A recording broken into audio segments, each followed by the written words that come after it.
o espaço mais plural de Foz do Iguaçu. Rádio Clube FM e Portal H2 Foz, juntos na cobertura das eleições. Muito bem, agora são 10 horas e 34 minutos, manhã de segunda-feira, vivendo o nosso dia 5 de setembro de 2022 e mais uma vez estamos no ar com o 2 em 1, esse projeto, essa parceria entre a Rádio Clube e o portal de notícias H2 Foz, que dão continuidade à série de entrevistas com os candidatos para as eleições deste ano. As sabatinas serão realizadas aqui no 2 em 1. E Marco Zero, programas conjuntos da Rádio Clube e também H2 Foz, todas as segundas, quartas, sextas e sábados. As entrevistas terão sempre meia hora de duração e em nenhuma hipótese o tempo será estendido. O entrevistado de hoje é o candidato a deputado federal Hamilton Serighelli pelo PT, o Partido dos Trabalhadores. Comigo está Alexandre Palmar. Bom dia, Alexandre. Bom dia, Moacir. Como é que foi o final de semana? Passou rápido demais, Passou tranquilo. rápido, né? Já começou a segunda-feira, mas é uma semana mais curta, né? Temos o feriado do 7 de setembro, então o pessoal está mais animado. O pessoal se anima quando tem feriado no meio da semana. Quarta-feira, né? Exatamente. Bicentenário, é verdade. Bom dia aos ouvintes da Rádio Clube, bom dia aos leitores do H2 Foz. Estamos aqui, Moacir, dando continuidade às nossas entrevistas. Se não me engano, a gente já passou de 20 entrevistas com deputados, candidatos a deputados estaduais e federais e também a senador. Moacir, hoje, como você disse, né, o nosso entrevistado é o Hamilton Serighelli, candidato a deputado federal pelo PT. Estamos aqui. Bom dia, Hamilton. Bom dia, Alexandre. Bom dia a todos os ouvintes da H2 Foz. Bom dia a todos os ouvintes da Rádio Clube aqui. É um prazer enorme estar conversando com a população aqui de Foz do Iguaçu e do Paraná. Hamilton, prazer em recebê-lo aqui nessa conversa, né? É uma conversa, mas também é uma conversa sobre propostas, ideias, prestação de contas, até porque você é um homem público, né? Já ocupou cargos importantes aqui no estado do Paraná. Mas para a gente começar, eu queria que você se apresentasse. Quem é Hamilton Serighelli? Hamilton Serighelli é um servidor público estadual aposentado. Trabalhamos 36 anos no estado, na área do trabalho e na área fundiária, principalmente na questão fundiária, e trabalhamos na mediação de conflitos aí durante um bom período, né? Então trabalhamos durante esse período todo. Casado, né? Casado com a Maria Rita, tem 3 filhos, o Vitor Hugo, o Victor Emanuel e o Vitor Gabriel. Mora em Foz do Iguaçu desde 92, né? Mora em Foz do Iguaçu desde 1992 e nasceu em Curitiba. E estamos aqui desde que vim morar em Foz do Iguaçu, é uma cidade que eu gostei muito, né, de vir para cá. Me adaptei muito rápido aqui em Foz do Iguaçu, na fronteira. Aqui fui chefe da Secretaria do Trabalho de 95 a 2002, onde nós tivemos um trabalho de qualificação profissional muito grande naquele período. Eu peguei a Secretaria do Trabalho, o Escritório Regional, tinha 2 agências do trabalhador, que era Foz do Iguaçu e Medianeira. Eu implantei a de São Miguel do Iguaçu, Santa Helena, Terra Roxa, Guaíra e Marechal Cândido Rondon. Qualificamos naquela época 35 mil pessoas em Foz, mais 35 mil pessoas na região. E também ajudamos na criação de várias e pequenas microempresas aqui em Foz do Iguaçu. E Foz do Iguaçu também, naquele processo, nas qualificações, nós fizemos muitos cursos de qualificação, nós fizemos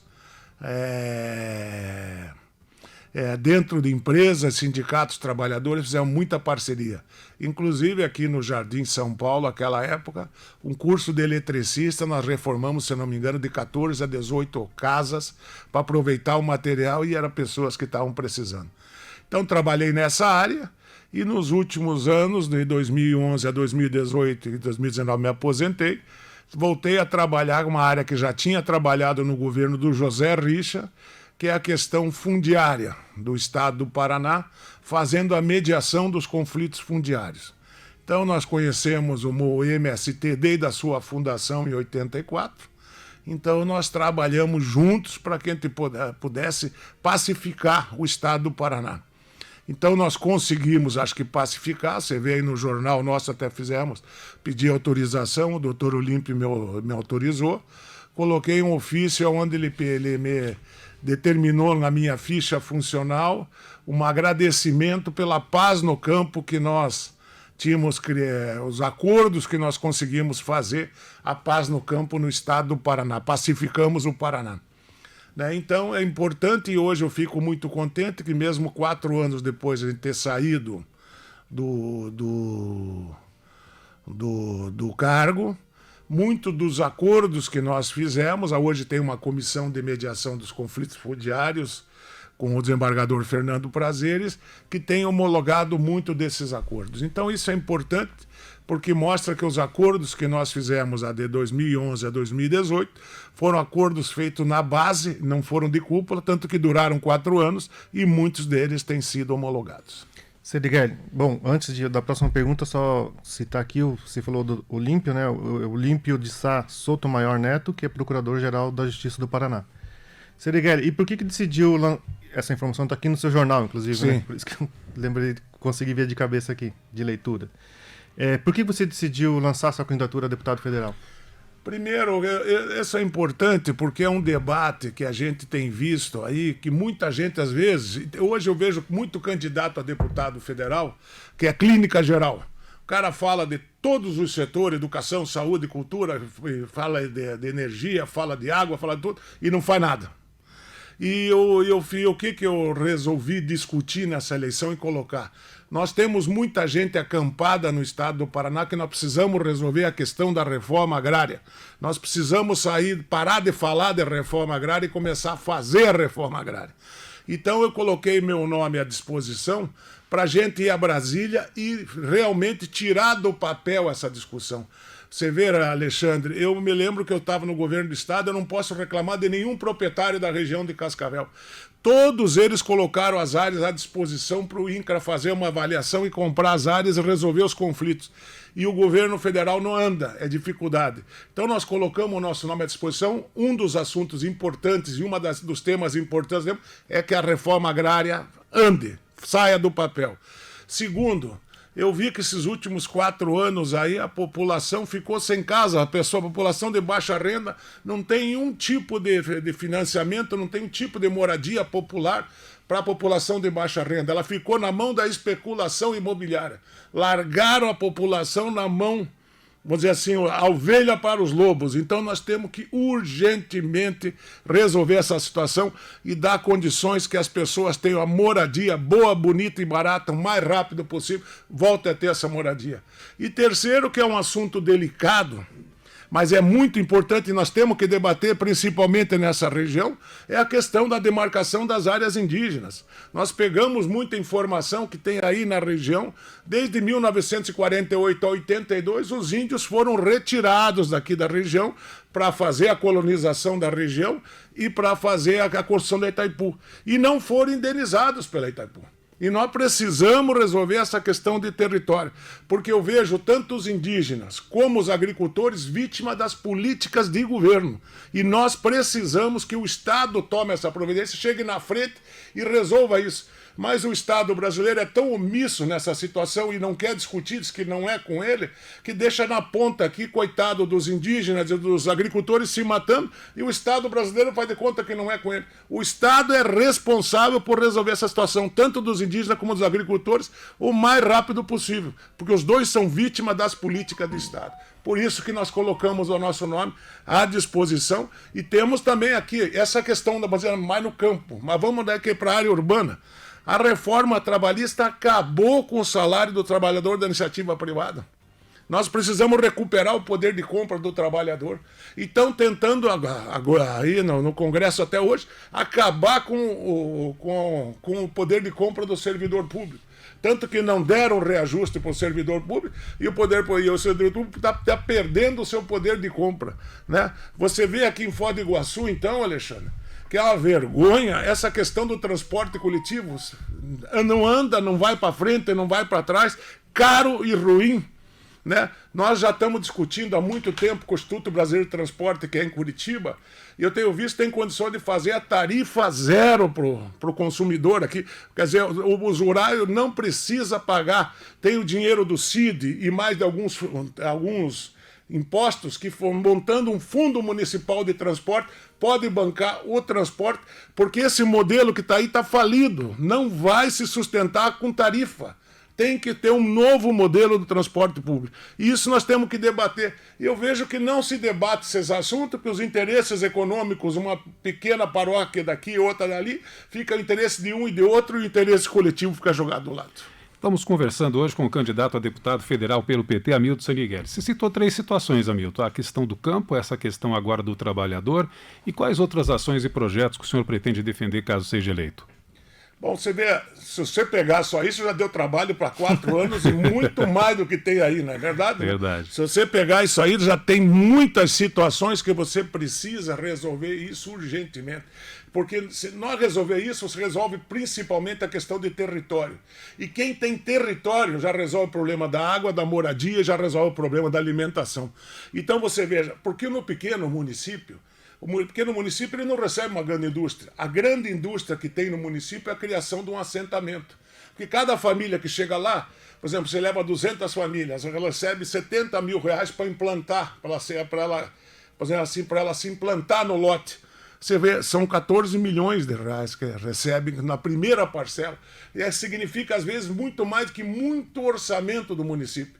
Eu me lembro que em Rio Branco do Ivaí, quando implantamos um assentamento, tinha uma farmácia, foi para 4, tinha 2 mercados, foi para 6. Porque o povo do assentamento, né, quando se cria esse assentamento, ele gasta no comércio local, o município cresce.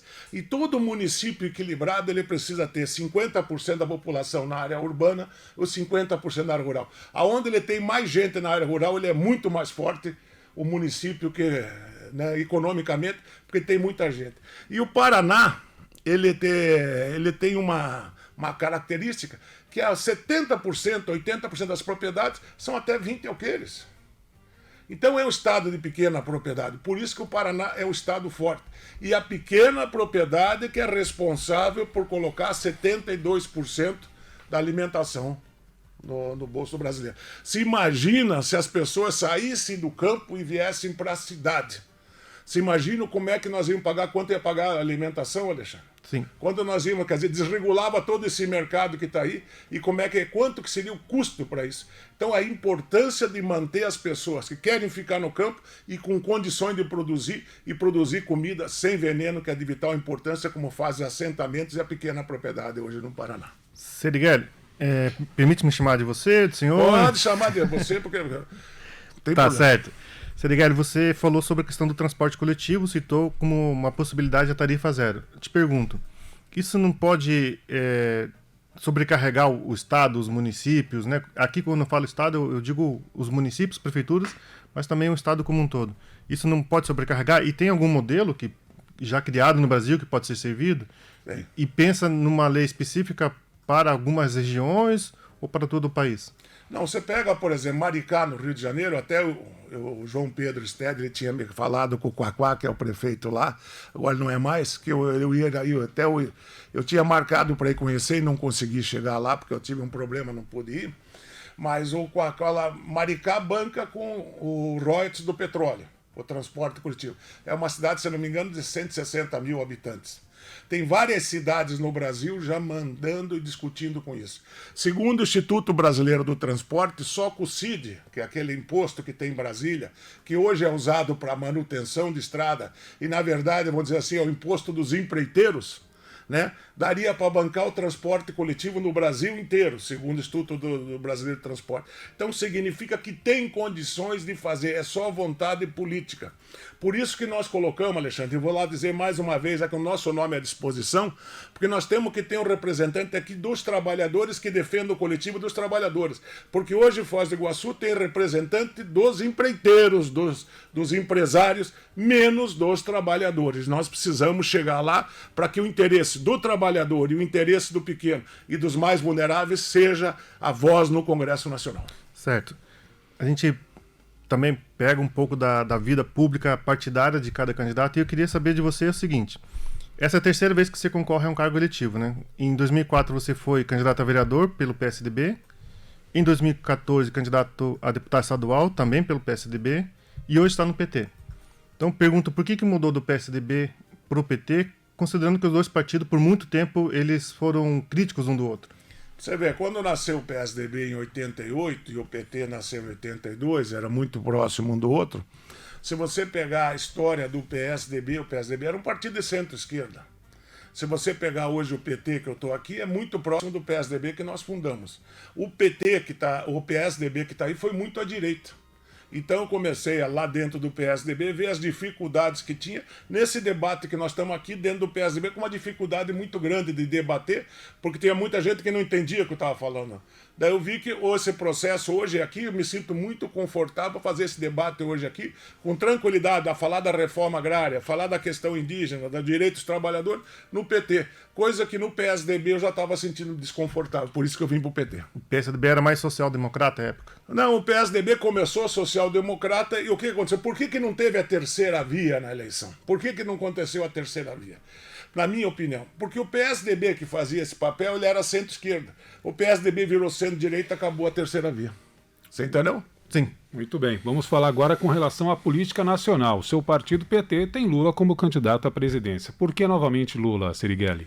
Bom, primeiro eu acho que o Lula, que saiu da cadeia, saiu muito melhor do que entrou. Eu acho que ele entendeu o tamanho e a dimensão dos seus adversários. Essa é a minha opinião. Segundo, eu vi o Lula aqui quando ele esteve naquela caravana e depois fui acompanhando ele até Curitiba e vi o sofrimento. Nós tomamos lá tiros lá em Laranjeiras do Sul, mas conseguimos chegar em Curitiba. Foi uma guerra para chegar em Curitiba, estrada bloqueada, tudo, e nós chegamos em Curitiba. E eu vi a dificuldade, aquele dia que ele também estava lá, no dia que levaram ele para a Polícia Federal, e eu fiquei indignado com a situação que fizeram com ele para tirar ele da eleição de 2018. E eu acompanhei muito de perto isso. Então eu vejo o seguinte, o Lula hoje está mais do que preparado para ser o nosso presidente nesse momento dificílimo que nós estamos na política. Tanto que ele trouxe ele está fazendo alianças, como fez com o Geraldo Alckmin, que foi importantíssimo, porque ele sabe que vai ser difícil ganhar a eleição, e nós vamos ganhar essa eleição. Ele sabe que vai difícil nós tomar posse, e nós vamos tomar posse. E ele sabe que vai ser muito mais difícil governar. Mas ele tem hoje essa capacidade, porque essa eleição não é uma eleição para eu vou aprender o que fazer, eu vou ter lá. Nós não vamos ter muito tempo para ficar pensando. O governo que entrar tem que fazer em 90, 100 dias, tem que fazer muita coisa, porque a nossa oposição também vai ser muito forte. Então não dá para brincar, pegar gente sem experiência. Então a experiência do Lula, a capacidade de articulação dele é de fundamental importância hoje para manter a democracia, fortalecer a democracia e principalmente governar, que é importantíssimo para todos nós. Você citou essa aliança com o Geraldo Alckmin, né? Volto a dizer que foi um ferrenho, né, crítico do Lula, do PT. Essa aliança não te parece contraditória? Não, porque você veja bem o seguinte, nós somos adversários, vamos dizer assim, o Geraldo Alckmin, eu também estava no PSDB, nós somos adversários, mas não significa que adversário não significa que você seja inimigo. Nós éramos adversários de ideia, conversava, debatia, tanto que nunca tivemos problema de agressões, nunca tivemos assim, de debate de ideia, você fala isso, fala aquilo, mas eu vejo o seguinte, a chapa hoje do Geraldo Alckmin com o Lula é uma chapa equilibradíssima, porque você pega o centro para a esquerda e pega o centro para a direita, e você consegue fazer essa grande aliança nacional que vai precisar para governar, porque não tem como governar hoje se não fizer um grande pacto pela governabilidade, e esse é o único nome, eu acho que os dois nomes que nesse Brasil hoje tem condição de fazer é tanto o Lula como o Alckmin junto, que somou e somou bastante. Certo, falando um pouco agora do governo do estado, né, ou voltando a falar do governo do estado, Sirigueli, no Paraná o PT tem o Roberto Requião como candidato a governador. Da mesma forma, né, como fez a defesa do Lula, eu te pergunto, por que Roberto Requião para governador do Paraná? Eu vejo o seguinte, o serviço público, vamos dizer assim, o Ratinho eu tive até, trabalhei com o Ratinho uma boa parte, então eu conheço ele. O Ratinho pensa muito na privatização do sistema público. E o sistema público não serve hoje na privatização que está aí do Ratinho. E o Ratinho está na mão do G7, que é a grande federação do comércio, da indústria, que são os 7 grupos empresariais que mandam no governo do Estado hoje. Então hoje nós precisamos fortalecer o Estado novamente, e o Estado chegar com as políticas públicas lá na ponta. E esse nome para fazer esse trabalho hoje é do Roberto Requião. Né? O Roberto Requião acho que tem condições de restabelecer essa a força, porque se você desmontar o serviço público, quem vai sofrer primeiro vai ser a população mais de baixa renda. E o serviço público tem que chegar lá na ponta. E para chegar na ponta, tem que fortalecer o servidor público, para o servidor público chegar lá na ponta. Hoje, você vê, o governo do Ratinho, esses 4 anos, para mim não andou, não fez nada. Até todo mundo fala ali em Cascavel, ele fez o viaduto. Para mim, aquele viaduto que eu me lembro era um acordo de leniência do Ministério Público Federal. Não foi o governo do Estado que fez, foi naquele acordo lá que foi feito na Ação Lava Jato, se não me engano, esse processo. Então não é com ele. Né? Então ele não fez grandes obras, as obras que estão aí. Então eu vejo que é o seguinte, nós precisamos de um governador que fortaleça o Estado do Paraná, e o Estado fortaleça os serviços públicos, e não um que desmonte os serviços públicos, como vem sendo feito o Ratinho aí, que ele está desmontando o Estado do Paraná e está deixando nós numa situação delicadíssima, porque a população daqui a pouco, como ele quer fazer a privatização aí da educação, e a gente sabe que toda essa política do Estado mínimo, tanto dele como do Bolsonaro, é para desmontar o Estado, e essa política quer privatizar tudo. Né? Eu me lembro que na época de 80 tinha o Ronald Rio que falava assim, vou comprar onde eu quiser, onde for mais barato, e a Margarete Tati, você lembra disso? Tentou até privatizar a polícia lá na Inglaterra. Então não dá, essa política não serve para o povo, e principalmente o povo do Paraná e o povo do Brasil. Alguma estatal em específico, além do setor de educação? Se você pegar, eu me lembro que eu trabalhei muito com a Copel, por causa dos assentamentos e dos acampamentos, eu trabalhei muito com a Copel nessa área de energia. Eu me lembro que a Copel, quando ela era 100% pública, você pedia para a Copel, coloca uma energia lá que tem 10 famílias, pode estar lá uns 4 quilômetros da cidade. Ele ia lá e colocava. Hoje você vai lá na Copel, pede para ele colocar para você ver. Ele falou, não vou colocar porque não tem retorno financeiro. 10 famílias ficam lá sem energia, sem água, sem geladeira, sem coisa nenhuma. Não pode ser feito isso. Porque qual é o objetivo, Alexandre? Empresa privada, qual é o objetivo? O lucro. Tá bom, isso é um problema da empresa privada, tem lucro. Iniciativa o setor público. Qual é o objetivo do setor público? É atender a população.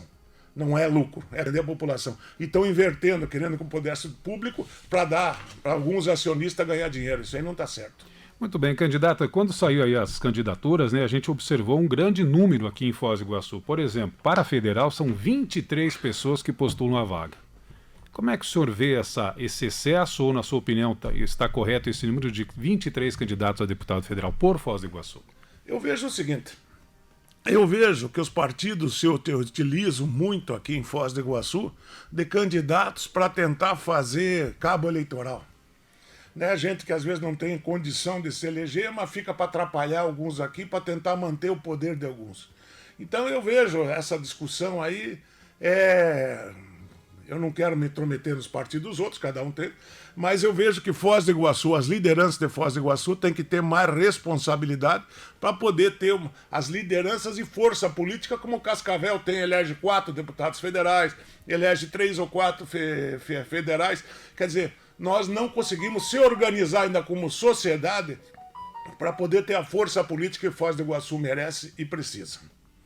Ainda sobre a questão de candidaturas, né? O PT integra a Federação Brasil da Esperança, que é formada pelo PT, o PCdoB e o PV. Então, juntos, os 3 partidos lançaram 31 candidatos a deputado federal. Quantos deputados federais a federação pretende eleger? Nós fizemos uma conversa, nós estamos achando que pode eleger, dependendo da votação, de 6 até 8. Talvez um pouco mais. Mas se depender, porque a última informação que eu tenho, está crescendo muito a campanha do Lula, e nós temos visto isso aqui no estado. Então, quanto mais cresce o Lula, se o Requião crescer mais um pouquinho, eu acho que a chance de nós elegermos aí vai ser muito boa. Não seria um número otimista? São 30 cadeiras? Nós temos 3. Dobrar é o mínimo que nós queremos. Mas se acredito que a votação do Lula, se ele conseguir ainda ganhar a eleição no primeiro turno, eu acho que nós vamos fazer uma boa bancada. Sobre as eleições e votação, você, né, a gente comentou antes, foi candidato a vereador em 2004, recebeu 577 votos. Em 2014, candidato a deputado estadual, quase 3 mil votos. Dessa vez, considerando essa conta de 6 a 8, né, que foi dito, 6 deputados federais que o PT pretende, ou a federação pretende eleger, quantos votos você pretende fazer e qual que é a tua linha de corte? Você falou uma coisa importante. Eu estava, por exemplo, em 2014, teve uma pesquisa que me mostrou no estado em 6º lugar. Daí, quando eu levei a campanha com o PSDB, me desmontou. Aonde nesse segmento eu estou hoje. Hoje, nesse segmento que eu estou, é muito mais fácil fazer campanha. Tinha rejeição pelo partido em 2014? Pelo partido. Eu tenho hoje a aceitação no PT é muito maior do que eu tinha no Pelas PS. ideias que defende. Exatamente. Então, hoje, essa pauta que está aqui encaixa com o partido que eu estou fazendo. Então, é muito mais fácil esse processo. Porque o pessoal também, muita gente fala assim, mas o Hamilton não pode estar lá, o Hamilton tem que estar aqui no PT, porque o discurso do Hamilton é no PT. Eu acho que nós estamos no lugar certo, na hora certa hoje. Muito bem, candidato. Alguma dobradinha com os estaduais aqui de Foz do Iguaçu, região? Eu tenho feito aqui com o professor Lemos, que já foi eleito, mas daqui de Cascavel aqui teve voto aqui. Tenho feito com o Paulo Porto, que é de Cascavel também.